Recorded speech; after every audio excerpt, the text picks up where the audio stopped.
WAPE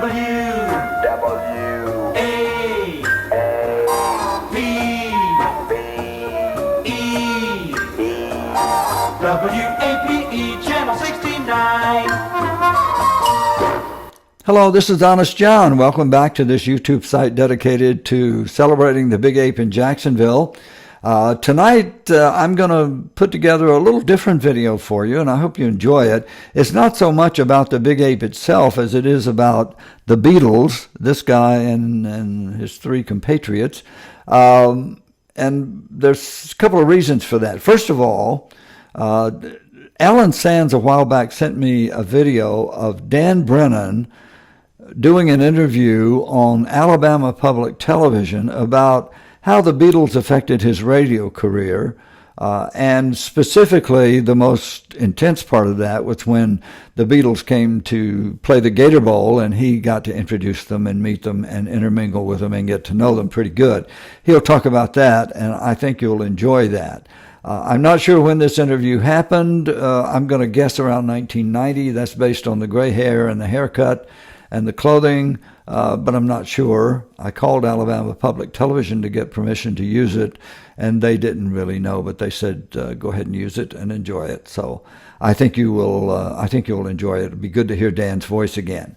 But before I do that, let me give you a little background. Dan had Dan's Dusty Disc on the Big Ape in Jacksonville, but it also ran on three other major radio stations in the Southeast at that time. Dan wasn't just a disc jockey. Dan was one of the brothers who basically owned and operated and built a radio empire throughout the South during the 60s. Dan was the youngest of the three brothers. His job basically was programming and promotion. All those Shower of Stars shows that came through town, and when the big acts came through town associated with the Big Ape, that was always Dan who put those together. He enjoyed it, and he did it very, very well. Another brother was Cyril. I never met Cyril, but everybody said he was a really nice guy, very low-key, but he was the engineering genius of the three. He built the transmitter for the Big Ape, a 50,000 watt water-cooled transmitter built and designed by him and a couple of other guys. That'll give you an idea how smart he was. But also he was very radio-oriented, which was unusual because, for example, most radio stations will buy a generic control board that can be used in large theaters or in concert halls and, anywhere you need to control audio. These can be adapted to radio, and they work very well. I mean, most stations have them, and they function perfectly well. But the control board that Cyril built for us to use at the Big Ape was built specifically for radio. And I have never in my life worked such a board. It was just a joy to work. It was a great pleasure. When I came to the Big Ape, it quickly became obvious that the equipment, the level of the equipment, the quality of it, the engineering, the design of it was just levels above anything I had ever seen. And that was due primarily to Cyril. The other brother that I want to talk about is Bill. Bill was the businessman of the family. He was the financier. He was a hard driving businessman. He had a seat on the New York Stock Exchange. And he also lived a rather extravagant and somewhat reckless life. He drove sports cars, and he flew his own airplanes. As a matter of fact, he died in the crash of one of his planes over in Orlando. He died much too young. But Bill was the other guy. He was a financier. He was a tough businessman. He was prone to do things on the spur of the moment, and that's what he did with the Beatles. When they started their American tour, he jumped in one of his planes, went up and headed them off, handed Brian Epstein a check for $50,000 and said, if you'll play the Gator Bowl the night of September 11th, you can keep the $50,000. And they came back and set it up. It was going great. But just prior to that, Hurricane Dora came ashore in St. Augustine. That was the night of September 7th, and just tore up Jack. And it hung around for a while. It kind of meandered over to around Tallahassee, then came back slightly north, just north of the Georgia line before it headed north again. So it was still very much a factor the night of the Gator Bowl. But it was also a factor before because it knocked the power out. They said some 150,000 people were without power for an extended period of time, and that included Orange Park, where the Big Ape studios were. At that time, Orange Park was just a sleepy little community down south of NAS Jacksonville, and so it wasn't a big priority for getting the power back on. So the station was silent for days. And if you've ever been in a rock and roll radio station when the power's off, it is quiet. It is grim. It is stressful because your audience is out there doing something that you have no control over. They don't know when you're coming back. At some point, they might even quit looking for you to come back. And so when they do come back, you've got to find them somehow and gather them around you again. And it's very, very stressful. The station came back on the air the day before the concert. They reassured everybody that it was going to be okay and the Beatles were coming and tickets were available. And as Dan will tell you, they sold around 18,000, and I've heard estimates as high as 30,000 or so. So that's sort of the background of what was going on at the time. And right now, let me let Dan tell you about it. I think you'll enjoy it. So here's Dan. I think the first recording that I can recall was Love Me Do, that we played by the Beatles. And then, of course, I Want to Hold Your Hand. By the time I Want to Hold Your Hand had been on the air for a week or two, then we knew that this was not just another group. There was nothing like the reaction that we were getting to the Beatles. And after that, every recording that we made, every recording was a hit, and every recording was eagerly waited for, and we, as well as everybody else, tried to get advanced copies, get them on the air. We were always, when we were able to do so, we made a lot of hay with the fact that we had the first copy of this Beatle recording.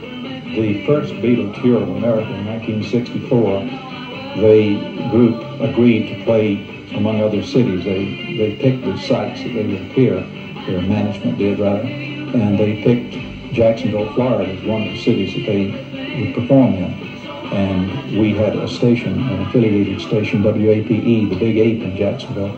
So we were able to present them to the public. It was in 1964, as I say, and approximately a week before the Beatle concert at the Gator Bowl in Jacksonville, there was a hurricane, a major hurricane. I've forgotten the name, but one came through the Jacksonville area. And among other things, it knocked our station off the air. We were off the air for a week preceding the concert. And there was a very strong rumor, I think supported probably by our competition, that the Beatle concert had been canceled. It had not been canceled. We got back on the air a day before the concert and began reassuring the people that the concert would be held. However, the storm was far from ended. The winds on the day of the concert were still gusting up to 75 miles an hour, and we had to delay the start of the concert while the carpenters built a barricade around the top of the stage so that Ringo Starr wouldn't be blown off the stage. He had his drum set up above on a riser above all of the other acts. But I remember very, very clearly as we were introducing the group that you had to lean forward at what seemed to be almost a 45-degree angle into the wind. The wind was almost a steady wind of 70 miles an hour. We had some 18,000 plus people, even during this siege of bad weather, probably would have had 3 times that number if the weather had been good. But it was quite an event. I have very fond memories of a very hectic experience, but I'll never forget the Beatles. They were very outgoing. John Lennon, I suppose, I talked to a little more than the others. I was somewhat, as most of the others were, in awe of being with the Beatles. And I remember coming back to Birmingham after the show, and in the studio, some of the young ladies would come out to the station and want to shake hands or touch my hand because I had touched the hands of John Lennon or Paul McCartney or Ringo Starr or George Harrison. The sound of the concert was not the important thing. It was very difficult to hear the Beatles above the screaming of the crowd, an outdoor concert, but it was an event unlike any that I can remember in the years I've been associated with the music business. It was just something that a once-in-a-lifetime phenomenon of the Beatles. I doubt that there'll ever be anyone quite like them. Well, it was good to hear Dan again and hear that wonderful voice. Not to be morose, but I'm recording this in December of 2021, and Dan died just about a year ago, just before Christmas last year. By the way, if I didn't mention it, that video came to me from Alan Sands, and I appreciate that very much, Alan. I'd like to talk for just a moment about press conferences, and I'm not going to show you these press conferences because they're available all over the internet, and you may have seen them if you're interested in that kind of thing. The press conference in Jacksonville was held just before the concert. It was held at a hotel in Orlando, actually, and it was very embarrassing. This was the first year of the Beatles. They were young. They were new in America. Everybody thought they would last maybe a year or two, and it was just all great fun and flip and very, very embarrassing. But that was the nature of that press conference. In 1965, the press conferences were flip and fun and joyous, and we just all fell in love with the Beatles all over again because they were just kind of fun guys. Belinda and I took a bus tour down to Atlanta from our home in High Point to see the Beatles in 1965 and enjoyed that. So when they were planning their North American tour in 1966, Belinda and I were both working for a radio station, WHPE, in High Point, North Carolina. I was a young disc jockey just getting started, trying to learn how to read, trying to learn how to put a show together that made sense, how to run the control board, how to be a disc jockey. And that was all going on. It was new and exciting, and it was fun. Belinda ran the office at the station. She did all the programming logs and all those kinds of things that people do in small-town radio stations. And she came to me and said, look, why don't we just take a busload of kids up to Washington to see the Beatles, and that will be fun. And I said, sure, why not? Knowing that she would handle the whole thing, all I would have to do is talk about it a little bit on the air. One of the extenuating circumstances of all this, though, was at that time, the press learned about an interview that John Lennon had given a couple of years before, in which he said the Beatles were more popular than Jesus. So they took umbrage at that. A lot of people took umbrage at that. A lot of radio stations quit playing the Beatle records. A lot of radio stations and churches and other places were involved in burning Beatle records. And so being a small-town rock and roll disc jockey knew I didn't really know what to do, except, I liked the Beatles, and I kept getting calls for the Beatles. And so I talked to the guys who owned the station and ran it, and we decided to keep playing Beatle music. Turned out we not only filled up one bus, we filled up two buses with kids and some chaperones. The tickets for getting to Washington and back and seeing the Beatles were like $15, and the ticket to get into the stadium itself was just $5. We took two busloads of kids up. We hit Washington. Belinda had somehow or other, with her magic, had arranged for us to be in a press conference. We hit a huge traffic jam going into Washington, so we arranged with the chaperones to take over the buses, and we jumped in a cab and yelled at the cab driver to please get us there as quickly as you can. We made it in time for the press conference, and it was very combative. It was negative. It was accusative. It was apologetic. It was not a good press conference. The only thing that was good about it was that Paul winked at Belinda, and she saw him and I saw him. But I didn't mind because he wasn't the first guy I ever winked at her, nor was I. But she was kind enough to wink back at me, which was nice. So we enjoyed the concert. We enjoyed the press conference. We got to meet him a little bit and enjoy it as much as we possibly could. Got in the cab, went back to the stadium, got up with our group. We enjoyed the show. Couldn't hear anything. It was all screaming and yelling, but it was a hell of an event, and we really enjoyed that. Got back on the bus with the kids and went back to High Point. We stopped about midnight on the way back to get a snack, coffee, use the restroom, of course, and I made a call back to WHPE to sort of report on what we had done and what we had seen. I'm going to play that for you. Simply, it's not very long. it'll give you an idea of the excitement that was going on at that time in 1966 when the Beatles were just absolutely huge. So here's that audio, and on the other side, I want to talk about three people that I really admire. We're about 70 miles on the south side of Washington. We stopped for a cup of coffee and a midnight snack, and we're on our way home after seeing the Beatles, of course. And I really don't know what to say, because the whole experience has been so great for me. As you know, we got into the press conference, my wife and I, and we had a little bit of trouble with the bus. We ran a little bit late getting out of Washington to after we had eaten our evening meal. We had a little trouble getting out of Washington with the bus, and therefore my wife and I grabbed a cab, and we went on to D.C. Stadium to be sure that we would get there for the press conference, and we did. But because the bus was late and we weren't with the bus, we didn't get any tape recordings. We wouldn't have been able to get any anyway. We found out after we got into the press conference. But we didn't have a camera. That was the main thing. But we did get to talk to the Beatles and meet the Beatles, each one, and we asked them some questions. And we saw the Ronettes and the Circle and the Remains and Bobby Hebb, and of course the Beatles, and the gigantic concert tonight at Washington, D.C. Stadium. And the whole 76 people who were with our buses had a great time, and everything went smoothly. And we did get in the press conference, and we did see the concert itself, and that was the main thing. So, Mitch, that's just about the story. I'll be talking about it for about 100,000 years now, but as for right now, that's just about it. I'm going to run get me a cup of coffee, and we'll be on into High Point about 6:30, 7 o'clock in the morning. Okay, thank you there, John, old buddy. We'll see you Okay, tomorrow. we'll see you, Mitch. Okay, goodbye now. Bye-bye. There you go, fellas. You see Young disc jockey having fun. I hope you enjoyed that. Before I go on, I think this poster of Paul behind me is one of the 4 Richard Avedon posters. Belinda bought these when they came out.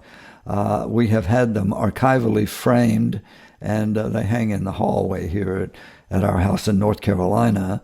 They're all in perfect shape except for Paul. Paul's got some pinholes up in the corners there because my daughter was a big Paul McCartney fan. And this little studio where I'm recording this used to be her bedroom, so it hung on the wall over here. There's some pinholes in the corners of it. But we don't mind. They're fun to have in the house, and we enjoy them. 3 people that I really admire, and I haven't really talked about much. I want to pay my respects to all 3 of them. First of all, Jim Shira. Jim was the program director to Big Ape. He was a young guy. He was younger than I am. Jim was very laid back. He was a 6th-generation Floridian, if you can believe that. I mean, when his ancestors first came to Florida, there were Spanish troops marching around, and most of the state belonged to the Seminole. So his roots ran deep and strong in Florida soil. And Jim came out of Daytona Beach to the Big Ape. He was given the morning show, and the first rating period for Jim's morning show, the ratings doubled, maybe tripled. They were just a huge difference. So the Brennan brothers said, let's make him program director. He seems to know what he's doing. And Jim had some very specific ideas about programming. He wanted good production values. He wanted good jingles. He wanted a good promotional budget, and they gave him that.